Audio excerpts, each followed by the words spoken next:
every word and every act. His assurance and His love. Why fear when I am here? He said. For every devotee, He was here, there, and everywhere.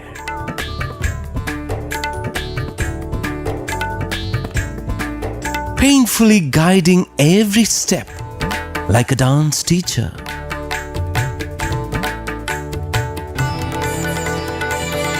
As the bud blossomed to reveal 1,000 petals, it can only be said that the fragrance of the first few years was unique.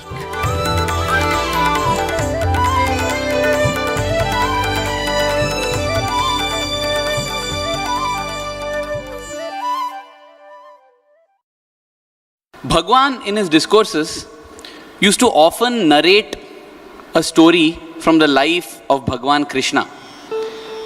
It is famously called the Shri Krishna Tula Bharam. What happens is, one among Krishna's foremost wives, Satyabhama, she wants Lord Krishna all to herself. Satyabhama was possessive and she asks Narada, what can I do so that Krishna becomes only mine and nobody else's? Exclusivity is not welcome with the Lord because the Lord is all inclusive, all encompassing. Narada realizes that this is possibly an opportunity that Krishna has created to teach Satyabhama a lesson, and he says, when a Brahmin comes home seeking charity, you are allowed to give anything that belongs to you. Since Krishna belongs to you also, give away Krishna in charity to me. After that, I will allow you to either give away Krishna or you can buy Krishna from me. Once you have bought Krishna from me, it is your exclusive property. So Satyabhama says, great. But Narada says, one doubt I have. See, to buy him, you will have to pay me equivalent wealth to his weight. I don't know if you have that much wealth, so just think before you do this. Satyabhama laughs. I'm the queen. What are you talking, Narada? Let's go ahead with this plan immediately. The next day itself, Narada comes to the palace as a Brahmin seeking alms, and Satyabhama gives away Krishna to Narada. And everybody is shocked, but that is done now. And Narada says, I will not return Krishna unless you pay me. And pay me wealth equal to his weight. Satyabhama says, yes, let's do that. So the scales are set and Lord Krishna is on one side of the scale. And on the other side, Satyabhama starts piling wealth. But then to her shock, she sees how much ever she adds on the other side, Lord Krishna's scale is down. So she gets nervous in the beginning, she starts getting more. And once all the wealth of the kingdom is extinguished, now she is really tense. She has lost Krishna not only for herself but for the whole kingdom. What to do? She runs to Rukmini. Rukmini is another queen of Krishna. The difference between Satyabhama and Rukmini is Satyabhama says, Krishna belongs to me. Rukmini says, I belong to Krishna. Rukmini is inclusive. I am one among the possessions of Krishna. Satyabhama is exclusive. Krishna belongs only to me. See the difference in the devotion. So then she tells Rukmini, we are in deep trouble. This is what I have done. Rukmini comes rushing, and the story goes that she plucks a leaf, tulsi leaf. Krishna, she says once, and puts it on the scale. Instantly Krishna's scale goes up and the weight comes down. That acts as a humbling episode for Satyabhama.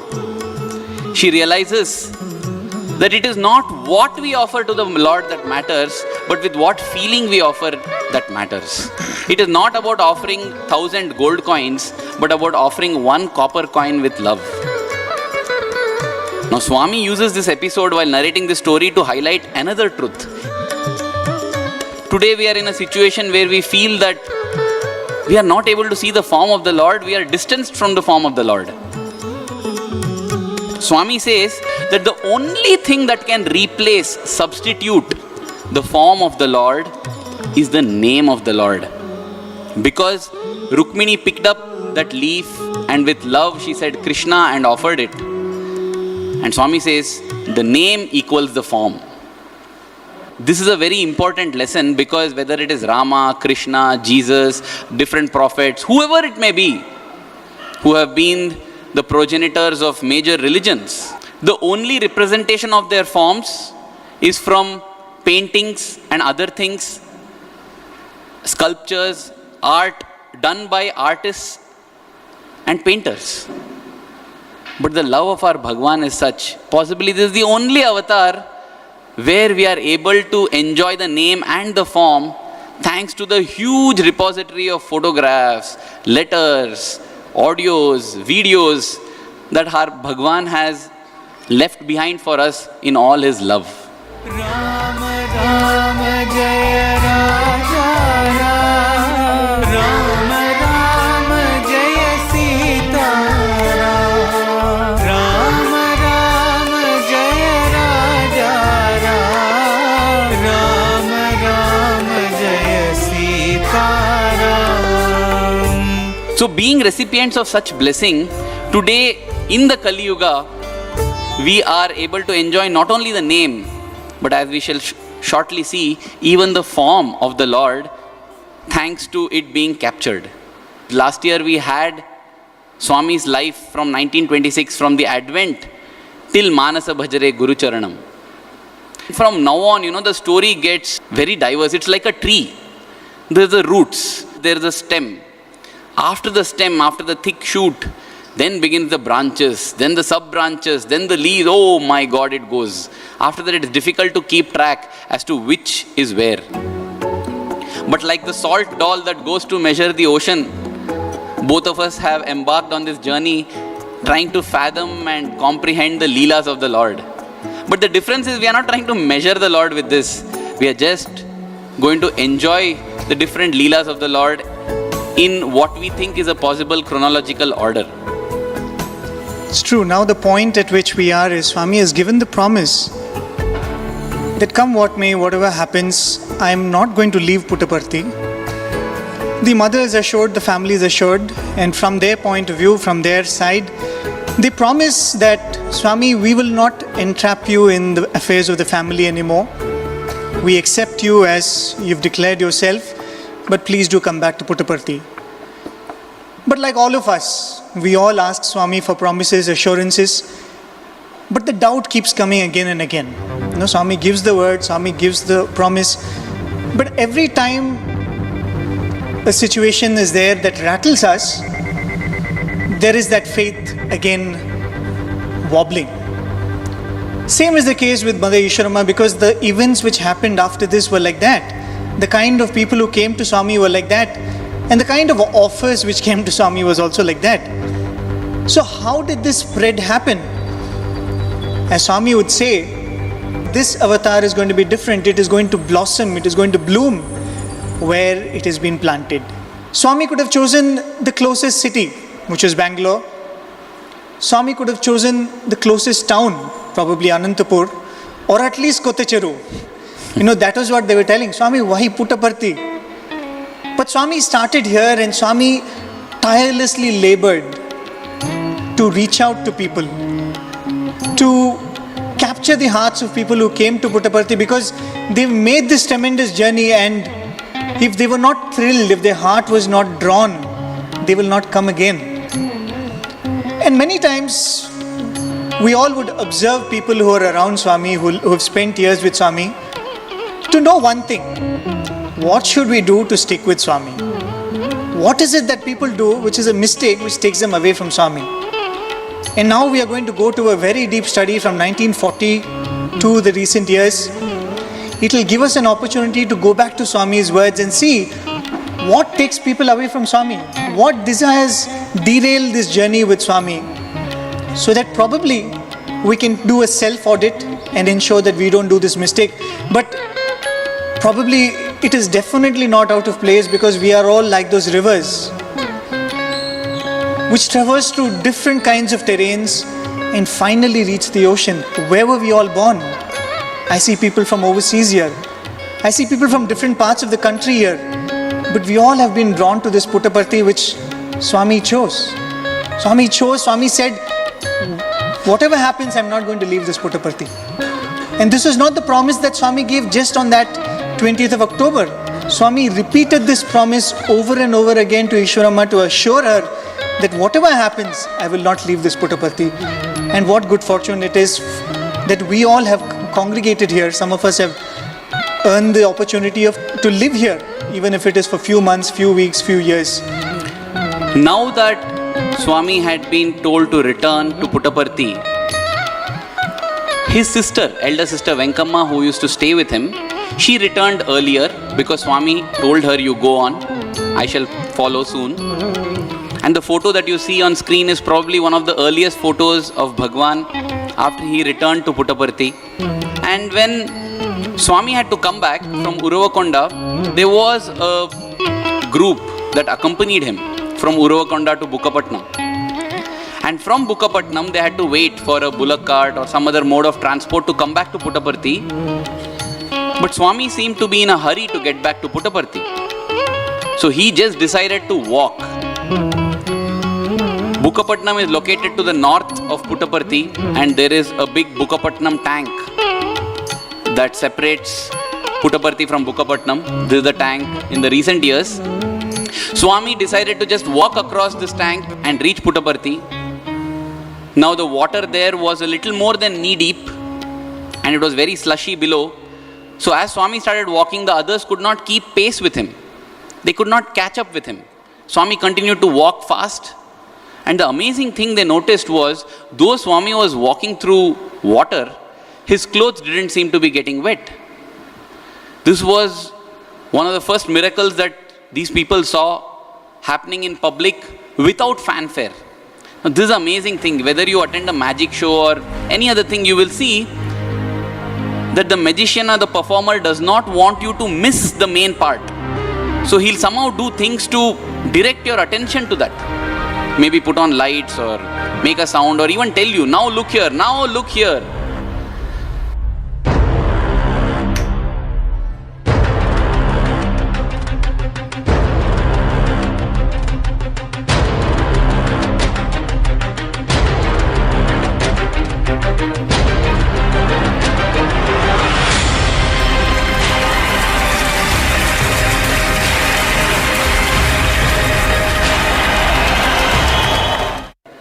But no, because as Swami says, it's his nature. I don't announce that I'm going to breathe. I don't announce that I'm eating food. So why should Bhagwan announce that he is doing a miracle? And this is in sharp contrast to his childhood days, where Swami would wash his own clothes and wait for a few hours for them to dry. When Swami is able to walk through water and nothing gets wet, does Swami need to wait for the clothes to dry? And one interesting thing happened as he came to Puttaparthi. Before going to Uravakonda, when everyone thought that Swami had been possessed by the spirit of some Shirdi Baba, his elder sister, whom we spoke of, Venkamma, she had great devotion towards Swami, so she believed whatever he said. And she told Swami, can you give me a picture of Shirdi Baba? And Swami said, I will give you, definitely. But before he could give, he had to leave for Uravakonda. The day before he returned from Uravakonda, that early morning, Venkamma narrates that she heard somebody calling out to her, Ammai, Ammai, from outside the house. Somebody calling out to the lady of the house. She woke up, went to the window, there was nobody there. That time she hears a kind of grating sound in one of the rooms. And when she goes there, she sees that out of nowhere, a roll of paper has materialized. And when she opens that roll of paper, it is this. A picture with Rama, Krishna, Shiva, Hanuman and Shirdi Baba. The picture that had been promised to her. Though she thought that Swami had forgotten and left for Uravakonda, he had not actually forgotten. He had indeed delivered it. In fact, that morning at around 10 o'clock, Swami arrives to Puttaparthi. And the first thing he does is goes to his sister and says, you got scared that a snake had come home, right? Later on, this photograph was replicated, duplicated, many copies made. And so this photograph, many other people also have. But that was something that Swami did as soon as he came to Puttaparthi. When Arvind said that Swami performs miracles with the least fanfare, the same episode of Swami giving this picture of Shirdi Baba to Venkama Garu, we were all there in the year 2006. Swami was giving a discourse and Swami was talking about his childhood. Then Swami was reminiscing about Venkama Garu. He said Venkama was a very great devotee. Once she asked me for a picture of Shirdi Baba and I gave her a picture of Shirdi Baba. In one line, Swami finished the entire episode.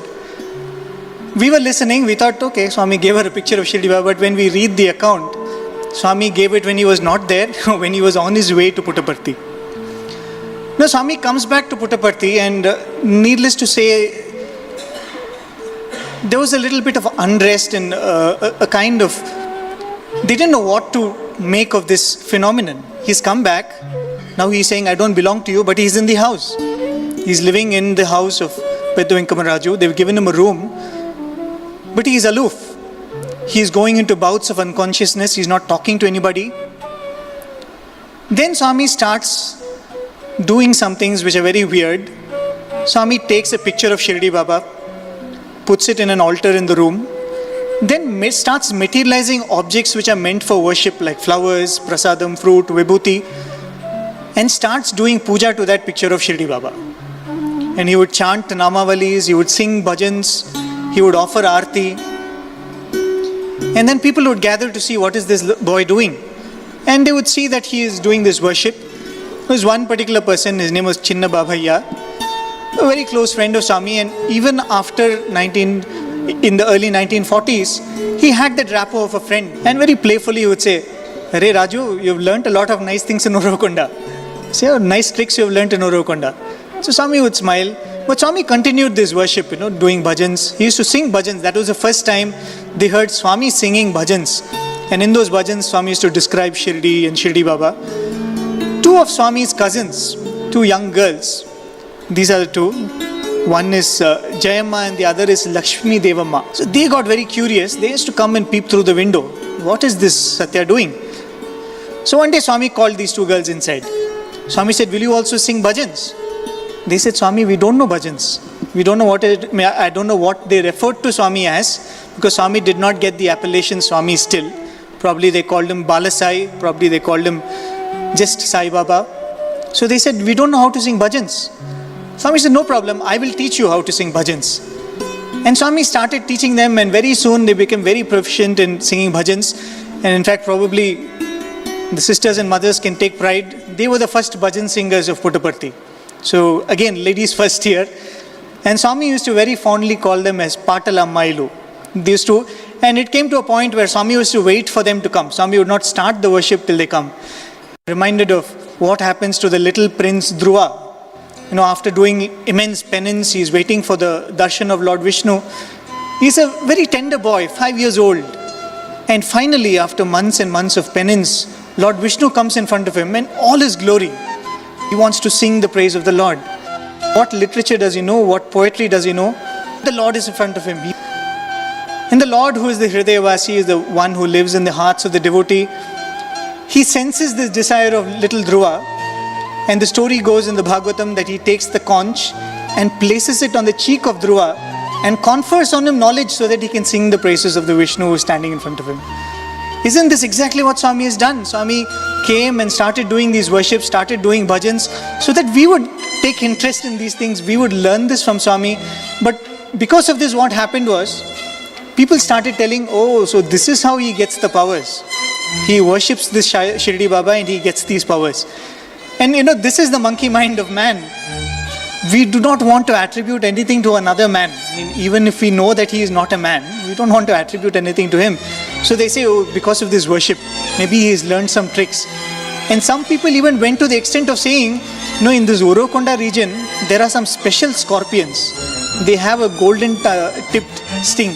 If that scorpion stings, you'll get all these powers. So we will accept anything but his divinity. Some of the earliest miracles that Swami did was psychiatric treatment.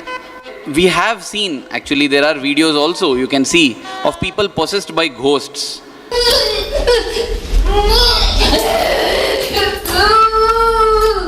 But many such people would be brought to him and Swami would cure them. In fact, there is the famous story of Subhadramma. The Subhadramma, she is from a village near Kadri, and people believed that she had been possessed by some spirit, because of which she would frequently keep falling ill. In fact, she had not been able to have a child.